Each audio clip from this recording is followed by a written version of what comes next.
Assalomu alaykum. Ismoil kanaliga xush kelibsiz. Bugun sizga hayotingizni tartibga solishga yordam beradigan bir kitobni tavsiya qilmoqchiman.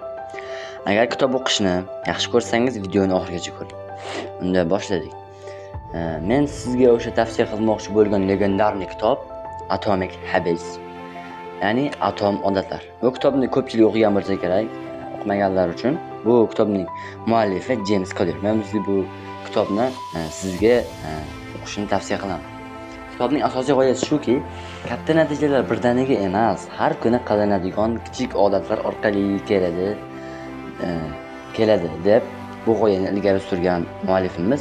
Agar har kuni atiga 1% yaxshilansangiz yoki 1% rivojlansangiz, kechagi Ismoildan bugungi Ismoil agar 1% yaxshiroq bo'ladigan bo'lsa, ya'ni yangi narsalar o'rganib, ko'proq dars qilib, ko'proq kitob o'qib, yangi atiga 1% bo'lsa ham yaxshilanadigan bo'lsa, men aniq bilamanki, yillar o'tishi bilan, vaqtlar o'tishi bilan men ulkan o'zgarishlarga erishaman. Va buni siz ham uddalay olasiz, faqatgina bunga intizom kerak bo'ladi. Menga bu kitobning eng yoqqan jihati shuki, u faqatgina motivatsiya haqida emas, balki odatlarni qanday shakllantirish va yomon odatlardan qanday qilib voz kechish haqida tushuntiradi.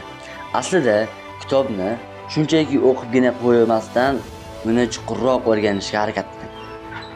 Misol uchun 100 ta kitobni yuzaki bilgandan, men 100 ta kitob o'qiganman deb maqtangandan ko'ra, uni bitta kitobni chuqur tahlil qilib, ichida yangi narsalarni o'rganib, o'qiganni men afzal ko'raman.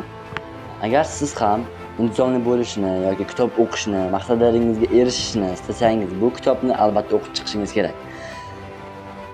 Siz keyingi podkastda qaysi kitob haqida bilishni xohlaysiz?